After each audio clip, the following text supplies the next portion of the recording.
obviamente el tema del día, además de decirlo, es el tema de los preservativos y lo que ha dicho el Papa y lo que la Iglesia enseña.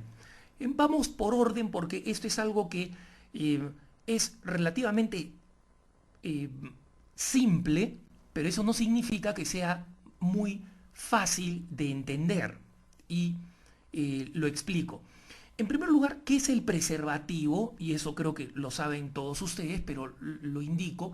El preservativo es básicamente un método llamado de barrera porque impide la unión del espermatozoide con el óvulo. El femidón o la barrera femenina, por ejemplo, son otro de los métodos de barreras, ¿no? El diafragma femenino son otros de los métodos de barrera. Existen otros métodos anticonceptivos, como sabemos, las inyecciones de Depo-Provera, las píldoras de distintas generaciones, las instalaciones subcutáneas como el Norplant, todas con efectos negativos, como sabemos, pero que tienen un solo objetivo en común. Los métodos de implante, por ejemplo, como la T de cobre, tienen un objetivo en común: impedir el objetivo natural y sobrenatural de la procreación, del sexo, que es la procreación. Digo objetivo natural porque basta ver en el reino animal, ni siquiera ver a los seres humanos, ver en el reino animal que el celo de los animales y la cópula de los animales está relacionada con la procreación. Lo mismo sucede con los seres humanos, aunque los seres humanos obviamente tienen una mayor dignidad, son a imagen y semejanza de Dios, y por eso hablamos también del sentido sobrenatural. Dios creó el acto sexual para que los seres humanos se multiplicaran. Obviamente, mucha gente que no entiende la doctrina de la iglesia dice, pero ¿qué cosa sucede? ¿Cada acto sexual, yo debo tener un acto sexual solo para tener un hijo? No, esa no es la doctrina de la iglesia. La doctrina de la iglesia es que el acto sexual dentro del matrimonio puede tenerse según la libertad y la decisión de los esposos. Pero ese acto sexual no puede estar cerrado por sí mismo a través de métodos artificiales a la vida. Y esa es la razón por la cual, con todos los otros métodos artificiales, la iglesia dice el preservativo no es legítimo. Ahora, ¿dónde surge el problema del condón como el gran problema? Cuando en 1980, a raíz de la aparición de una enfermedad conocida como el síndrome de inmunodeficiencia adquirida, SIDA, la gente comienza a tratar de encontrar una solución, entre comillas, a este problema.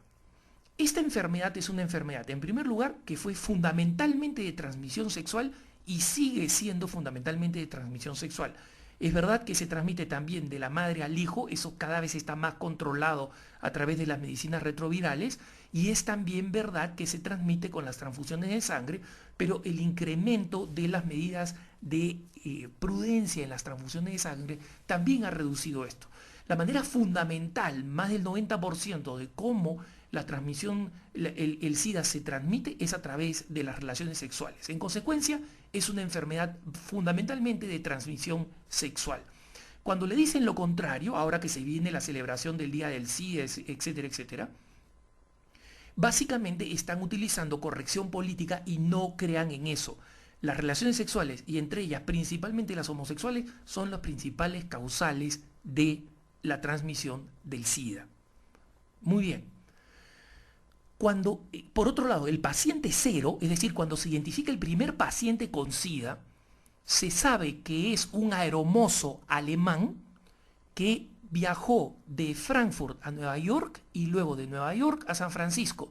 Y al tener relaciones con parejas homosexuales en ambos lados, generó los primeros brotes de enfermedad que no por casualidad se comenzaron a llamar el cáncer gay, porque las primeras personas que se contagiaron del SIDA contrajeron una forma de cáncer que nadie sabía de dónde surgía, conocida como el sarcoma de Kaposi, que recibió durante mucho tiempo el nombre de cáncer gay o cáncer rosa.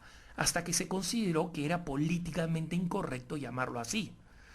Entonces, frente a esto, frente a esta enfermedad que es producto directo de la corrupción sexual, porque esa enfermedad no existía antes de 1980,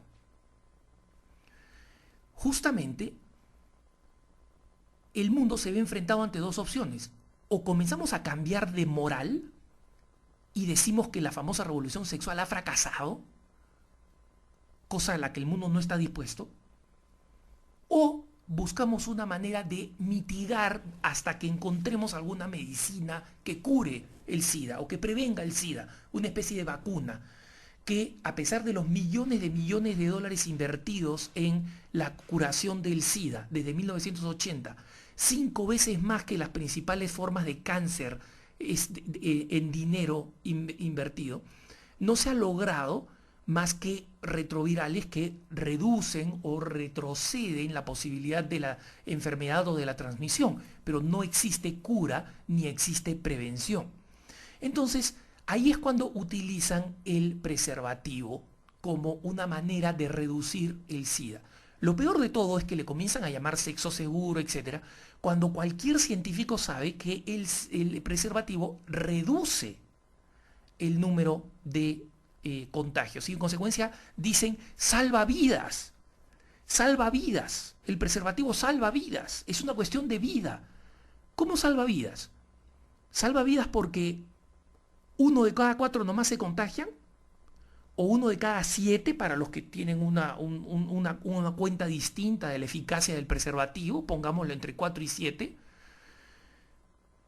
Entonces, ese es ridículo, pues. Es comenzar a utilizar palabras como diciendo, oye, mira, yo soy un gran salvador de vidas, porque a cada lugar que entro, en vez de matar a 7, mato a 1. He salvado 6 vidas.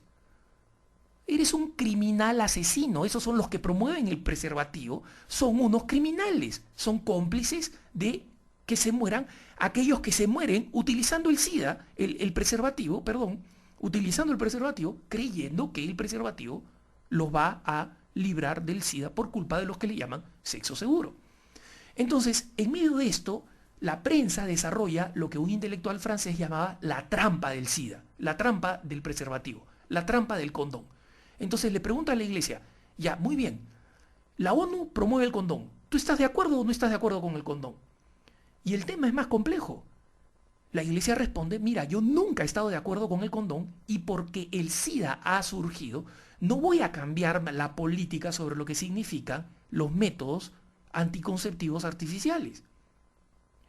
Bueno, pero resulta que el preservativo salva vidas. No la salva. Lo que salva es la prevención a través del cambio de moralidad. Y entonces la gente dice, no es, incluso en las peores circunstancias la iglesia no está dispuesta a aceptar el uso del preservativo. Aquí es donde entra lo que el Papa explica en su libro. ¿Qué es lo que el Papa explica? La iglesia mantiene su doctrina sobre el preservativo como un método inaceptable de control natal junto con todos los otros artificiales, en primer lugar. En segundo lugar, está convencida con la ciencia, porque eso es lo que demuestra la ciencia, que el preservativo no es ni remotamente un medio factible para prevenir el SIDA. Pero la iglesia sí reconoce, y siempre lo ha reconocido, que existen circunstancias particulares en las que el preservativo puede ser mejor usarlo que no usarlo desde el punto de vista moral. Y el Papa pone un ejemplo, el ejemplo de un prostituto o de una prostituta. Un prostituto es una persona que tiene relaciones sexuales con un homosexual. No estamos hablando acá del caso de los prostitutos que sirven mujeres, ¿no? Entonces, esta persona ya está teniendo un acto sexual que por su naturaleza es estéril. O una prostituta que se ha ligado las trompas ya está teniendo una relación que es estéril, ¿no? Pero si la prostituta está enferma del SIDA y le dice al cliente, ¿sabes qué? Usa preservativo. O si es que este prostituto está enfermo del SIDA y dice, voy a usar preservativo para no hacerle daño a esta persona con la cual tengo relaciones sexuales, lo que esa persona está mostrando con la opción por el preservativo es que hay un incremento en su moral. Es decir, ya no es un psicópata que no le importa si la otra persona se contagia. Aunque sigue haciendo un acto inmoral, por lo menos, dice el Papa, hay un cierto despertar y en consecuencia el preservativo en ese caso marca un cierto despertar moral que tiene que ser parte de un camino que lleve a la prostituta a decir no me voy a seguir ganando la vida de esta forma, que lleve al homosexual a decir voy a dejar de tener un estado de vida homosexual. Les pongo un ejemplo sencillo para que entiendan. Un ladrón de bancos decide en un momento lo siguiente. ¿Sabes qué? La gente le tiene miedo a la pistola y yo obtengo lo que quiero. Lo que voy a hacer es dejar de amenazar a la gente con una pistola con balas porque ellos no se van a dar cuenta, pero así evito el riesgo de que se me cerraje un tiro y mate a alguien. Entonces este asaltante de bancos decide sacarle las balas a la pistola y en su próximo asalto de banco dice manos arriba, asalta el banco sin las balas en la pistola. El haber utilizado este método, es decir, el haber renunciado a las balas, ¿significan una mejora moral? Claro que sí, esta persona está preocupada porque no quiere matar a nadie. Pero lo que la persona está haciendo es aceptable moralmente, no. Entonces la iglesia va a decir, eso es mejor. Una pistola sin balas es mejor que una pistola con balas. Pero es mejor en la medida en que este despertar moral, esta preocupación del asaltante, lo lleve a seguirse preocupando moralmente hasta que un día diga, ¿sabes qué? Voy a dejar de asaltar bancos. ¿Cuál es la reacción de la prensa? Decir, la iglesia acepta utilizar pistolas sin balas para asaltar bancos. ¿Eso es lo que la iglesia está aceptando? No, pero eso es lo que la prensa está diciendo. Entonces, la iglesia no ha cambiado su doctrina, pero ha señalado que en determinadas situaciones extremas y complejas, que son consecuencia de la corrupción moral en la que vivimos hoy en día, el preservativo sí puede indicar un despertar. Y en consecuencia, la iglesia no se opone a un plastiquito de látex, como si ese plastiquito de látex fuera perverso en sí mismo. Pero sí dice, la mentalidad que lo creó y que lo utiliza, no fue una mentalidad para buscar la salud de las personas.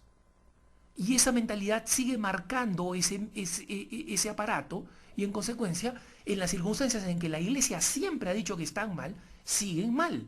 Es decir, cuando se trata de el deseo de controlar la natalidad o cuando se trata de la creencia, por lo demás, completamente ya rechazada, de que el preservativo puede ser un método que realmente impida el SIDA, cuando sabemos que no impide el SIDA y que por el contrario contribuye a crear una mentalidad favorable al SIDA.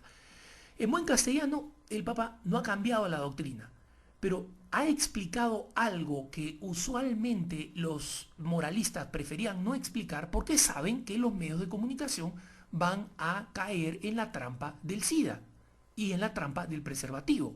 Es decir, la iglesia aprobó el preservativo. Y el Papa sabe de esta trampa, pero el Papa es una persona que confía no en la rectitud de los medios de prensa, él ya la ha sufrido, pero confía en que los católicos vamos a entender, confía en que vamos a ser capaces de explicárselos a otros y confía además en que las personas de buena voluntad van a comprender esto, las personas que reflexionan van a comprender esto.